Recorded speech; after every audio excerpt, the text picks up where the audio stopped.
spend money on wasteful outlets like in the US, obviously those firms will make decision to really spend the money, to really, invest in those, new venture. There won't be really any monopoly. We won't see a monopoly in such, business, and more people will start. The economy will grow, and also the government should come up with all those laws like the Sherman Antitrust Act, like made in 1890. No monopolies. The Clayton Act in 1914, no monopoly activity. Robinson-Patman Act, no differential pricing to undercut the little guy. All those laws are really made to kind of encourage, to foster, this idea to start a business.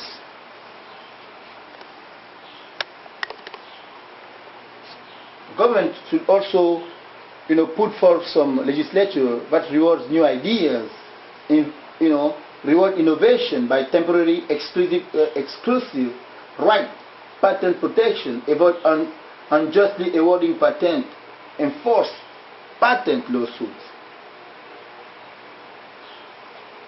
Government support research and development.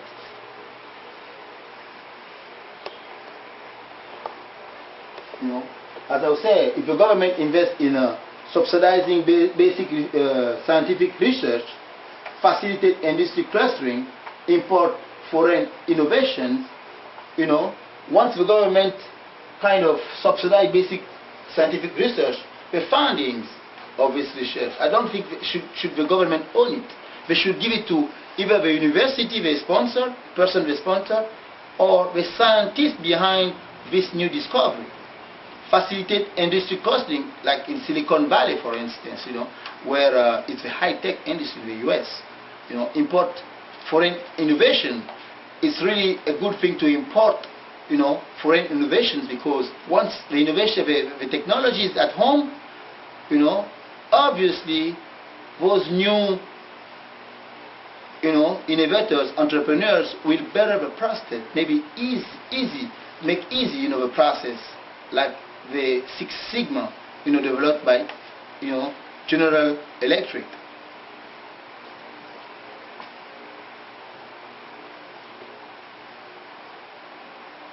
Commercializing the university invention, as I was saying, the governments must give up the right. University must have the right to patent innovations. Innovator to benefit through the university. That means the scientist behind the discovery, or behind the idea, should be the one really reaping the rewards to such discovery through, obviously, the university. Rewarding imitations, import the latest product, attract foreign direct investment, send residents abroad for training.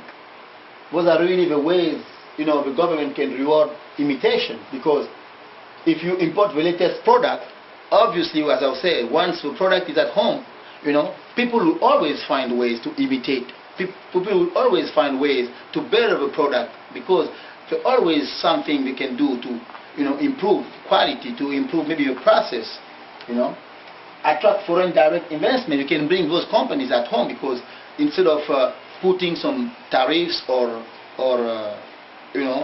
quotas, you can, directly favor, the transfer of those funds, in the country, like Toyota did, because once the U.S. government put forth like legislation to kind of block the Japan automakers' cars, I mean, Japanese just moved to the U.S. and they planted their technologies there. Or just send residents abroad. You can also send students abroad, students who can go and learn new technologies or learn, something from different countries and bring them at home. Disincentives for unproductive activities.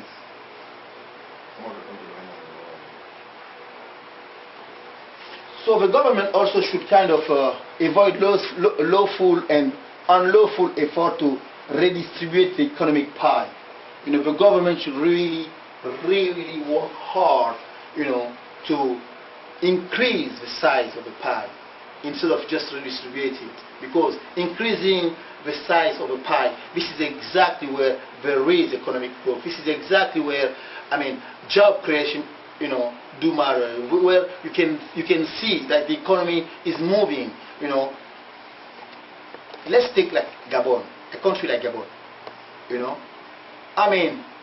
There is all natural resources. You can have a whole idea of new businesses. I would probably say it's a virgin land, but because there's no idea of increasing the economic size of the pie rather than redistribute, obviously Gabon is sinking and sinking and sinking. The economy in Gabon is so I would even say not even boring but regressive, to a point where you can see the atmosphere in the capital really disaggregating. Things are just, I would say, falling apart. So the government should try to really increase the size of the pie rather than redistribute it. Avoid misusing antitrust laws to undermine competition. Seek activities expanding the economic pie.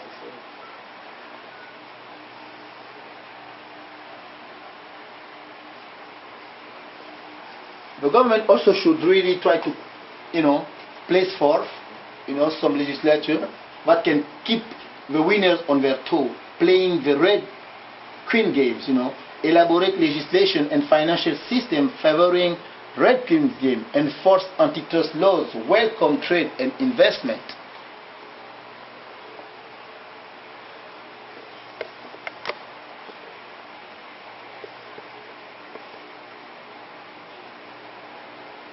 As I was saying, besides those 4 first conditions, there are also 4 other conditions: culture, education, macroeconomic stability, democracy.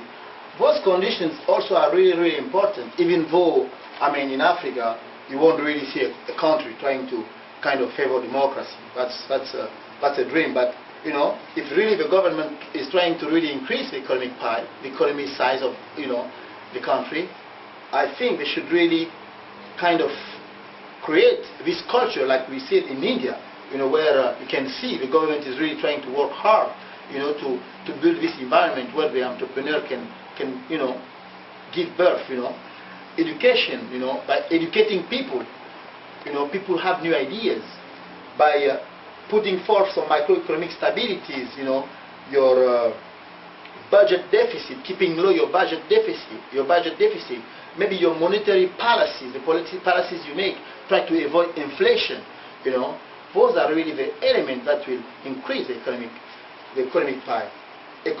Democracy also, favor democracy, being open to the idea of democracy, the idea of debate, because by debating, obviously people will see or will have different venues, and by having different routes, the government can make better decisions to increase this economic pie.